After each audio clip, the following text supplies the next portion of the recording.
Rasulullah SAW pernah menyebutkan begini, yakhruju min Khurasan rayatun sudun la yarudduha syai'un hatta tunsaba bi Iliya. Akan muncul dari bumi Khurasan pasukan pembawa panji hitam.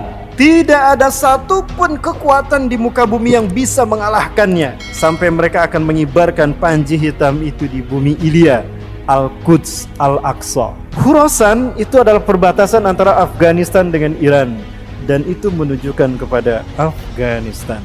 Kami sepakat jika pasukan para pembawa panji hitam itu adalah Taliban, Pak.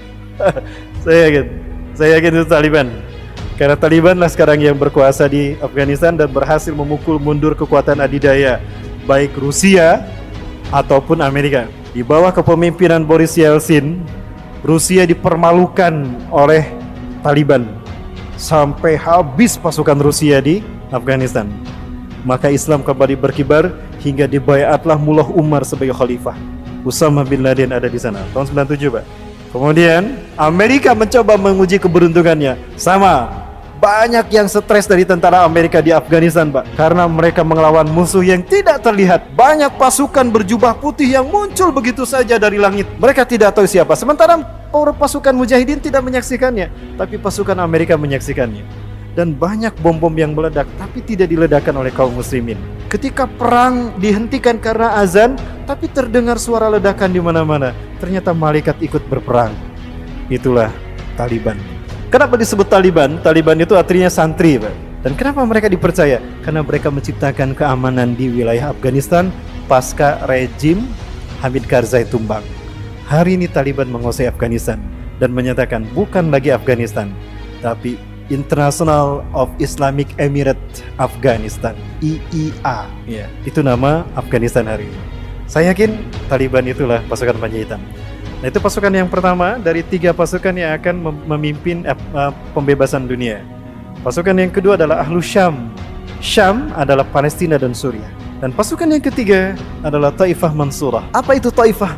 Qit'atun minal muslimin, sekelompok kecil dari umat Islam. Mansurah, ditolong Allah, karena mereka lahir dari negara yang dizolimi oleh penguasanya dan mereka hanya kecil saja. Bisa jadi itu Indonesia. Betulkah itu Indonesia? Saya tidak mengada-ngada, Bapak Ibu, dan saya tidak mengatakan merah putih yang disebutkan Rasulullah Indonesia.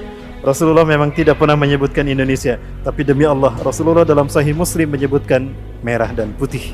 Saya tanyakan kepada ulama-ulama Palestina langsung di Masjidil Aqsa, Pak. Agustusan di Palestina, di Gaza, mereka mengibarkan bendera kita dan mereka mengumandangkan lagu Indonesia Raya. Di saat mengibarkan bendera merah putih, bendera mereka belum mereka kibarkan. Kenapa mereka tidak mengibarkan bendera mereka lebih dahulu? Mereka mengatakan, bendera kami masih dijajah, rakyat negara kami masih dijajah. Maka kami kibarkan dulu bendera kalian sebagai isyarat jika kalian merdeka memimpin dunia. Di saat itulah Palestina merdeka untuk selamanya. Allahu Akbar. Baik, Bapak Ibu Rahmatullah, terima kasih, Pak. Ada hubungannya, Pak? Ya, kebangkitan Turki ini akan menjadi pembuka bagi pembebasan wilayah-wilayah yang ada di seluruh dunia, terutama Jazirah Arab. Ketika Imam Mahdi dibayat, Bapak Ibu ingat Imam Mahdi akan dibayat ketika ibadah haji hanya sedikit dilaksanakan. Aneh sekali, padahal di saat Imam Mahdi muncul, kalau di akhir zaman, berarti umat Islam mayoritas. Tapi kenapa hanya sedikit mereka yang beribadah haji dan umrah? Bisa jadi karena pandemi. Sedikit kan yang beribadah haji. Kemudian Imam Mahdi akan dibayat setelah matinya seorang raja, lalu diikuti oleh pertarungan 3 putra mahkotanya berebut kekuasaan. Baik, saya sebutkan beberapa 2 hadisnya. Yang pertama, yaqtatilus salasatun 'inda kanzikum, akan berperang 3 orang laki-laki di sisi Ka'bah kalian. Kanzikum itu Ka'bah. Kulum ibnu khalifatin, 3-tiganya putra mahkota, anak raja. Tsumma la yasir ila wahidin minhum, tetapi salah satu dari mereka tidak berhasil menjadi raja. Karena yang menjadi raja adalah Imam Mahdi. Kalau kita mendengar raja Arab meninggal, lalu terjadi perang antara 3 anaknya, saya tidak tahu. Perkiraan saya apakah antara Muhammad bin Salman, Muhammad bin Nayef dan Khalid bin Farhan, atau antara Muhammad bin Salman, Muhammad bin Nayef dan Al-Walid bin Talal. 3 orang ini adalah putra mahkota, dan Raja Salman sudah diberitakan sakit-sakitan, ada isu meninggal dunia. Apakah ini ini syarat Imam Mahdi akan segera dibaiat di musim haji? Wallahu a'lam bishawab. Yang saya tahu beliau dibaiat pasca ibadah haji dan hanya sedikit yang berbaiat. Dan ketika beliau berbaiat, apa yang akan terjadi? Rasulullah menyatakan perang akan terjadi karena akan ada pasukan yang memerangi Imam Mahdi. Di saat itu Imam Mahdi menyelamatkan diri. Dan perang pertama bukan melawan Cina, bukan melawan Amerika, bukan melawan Israel, tapi perang melawan Jazirah Arab. Innakum satagzuna jaziratul Arab wa yaftahu Allah. Sungguh kalian akan memerangi Jazirah Arab dan Allah akan memenangkannya untuk kalian. Summa tagzunal faras wa yaftahu Allah. Lalu kalian akan memerangi Persia dan Allah akan memenangkannya untuk kalian. Summa tagzunar Rum wa yaftahu Allah. Lalu kalian akan memerangi Rum, Eropa, dan Allah akan memenangkannya untuk kalian. Summa tagzunad Dajjal wa yaftahu Allah. Lalu kalian akan memerangi Dajjal dan Allah akan memenangkannya untuk kalian. Kenapa Jazirah Arab diperangi lebih dulu? Karena Jazirah Arab dipimpin saat itu oleh orang-orang munafik, termasuk wilayah Teluk itu dipimpin orang-orang munafik. Maka beberapa negara di Teluk ini akan menjadi titik yang akan memberikan suntikan kekuatan umat Islam di bawah kepemimpinan Imam Mahdi. Sebut saja Qatar. Qatar adalah satu negara di Arab yang memberikan suplai besar kepada para mujahidin, termasuk Al-Qaeda. Kalau Inggris menjadi suaka politik bagi pemimpin yang memerangi Islam dan aliran sesat, maka Qatar adalah suaka politik bagi pejuang-pejuang Islam di seluruh dunia hari ini. Maka tidak menutup kemungkinan Bani Tamim akan muncul dari pemuda Bani Tamim, akan muncul dari Qatar. Itu sempat ada pembahasan seperti itu, Kang. Artinya negara-negara Teluk ini akan menjadi pemicu kebangkitan wilayah Arab dan akan menjadi suntikan kekuatan bagi terciptanya kekuatan politik bagi Imam Mahdi. Siapa itu tadi? 3 pasukannya. Ashabul Sud, kemungkinan Taliban, Ahlu Syam, Palestina dan Suriah, Taifah Mansurah, Asia Tenggara, dan itu dipimpin Indonesia. Berbicara akhir zaman, artinya kita akan menghadapi situasi yang makin sulit karena mendekati hari kiamat, zaman makin sulit. Abdullah bin Abbas sempat didatangi oleh beberapa tabi'in, generasi sesudah sahabat. Mereka curhat kepada Anas bin Malik. Anas bin Malik ini sahabat terakhir yang hidup di dunia. Situasi pada saat itu yang dipimpin oleh Al-Hajjaj bin Yusuf itu buruk sekali. Kepemimpinannya zalim, hukum tumpul ke atas, tajam ke bawah. Ya, situasi banyak kriminalitas dan keadilan hilang saat itu. Maka para sahabat curhat kepada Anas bin Malik dan Anas bin Malik mengatakan, "Isbiru, bersabarlah kalian. Fa innahu la ya'ti 'alaikum zamanun illa badu asyar minhu." Bersabarlah kalian, karena sesungguhnya tidak akan datang satu zaman, satu tahun, satu masa, melainkan zaman tahun masa sesudahnya lebih buruk dari sebelumnya. Tahun depan lebih buruk daripada tahun ini. Apapun, termasuk ekonomi, apalagi ideologi, apalagi politik dan hukum.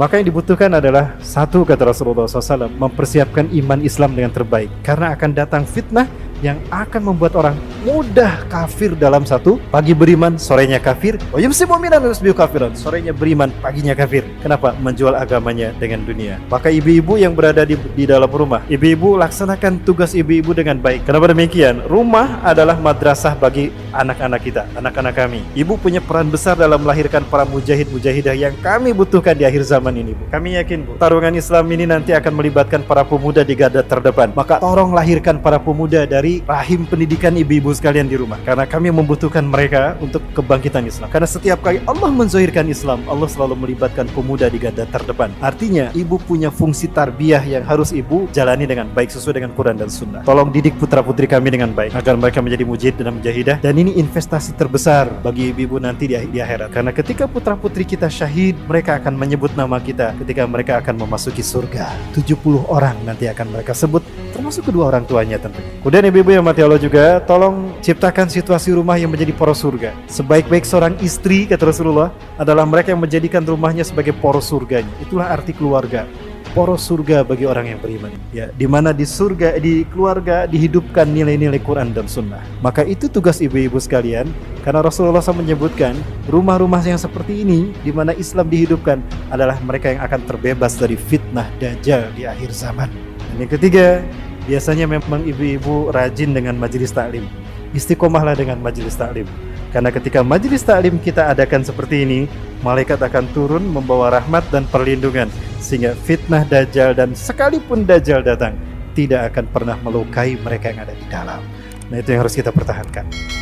Kemudian lagi, Bapak Ibu rahmati Allah, perjuangan di akhir zaman tentu tadi sudah dikatakan tidak lama lagi.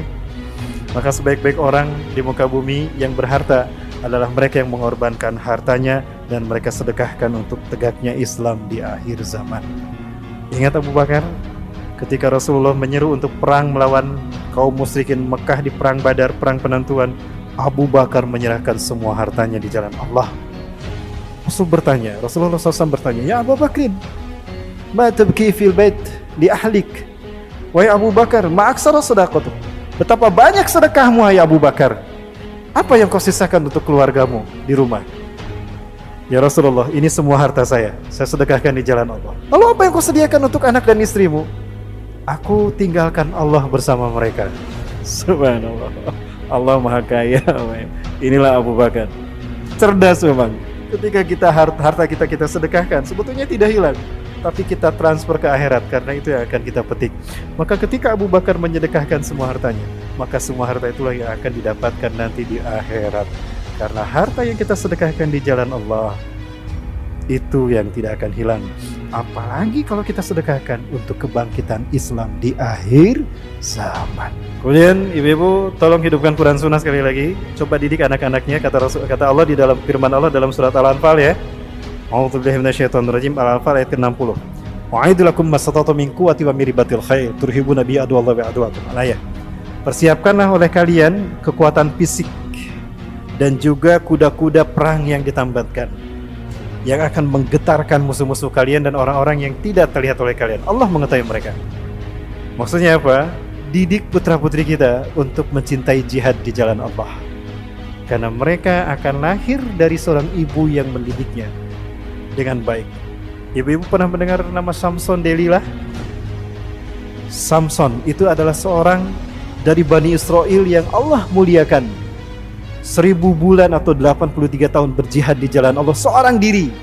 Malam harinya bertahajud di jalan, berbunajat kepada Allah. Satu dari mereka yang menyebabkan turunnya Lailatul Qadar. Dia Sam'on, lahir dari pendidikan terbaik seorang wanita yang soleh, seorang ibu yang solehah. Jadi itu tugas ibu-ibu sekalian untuk melahirkan generasi akhir zaman, ya.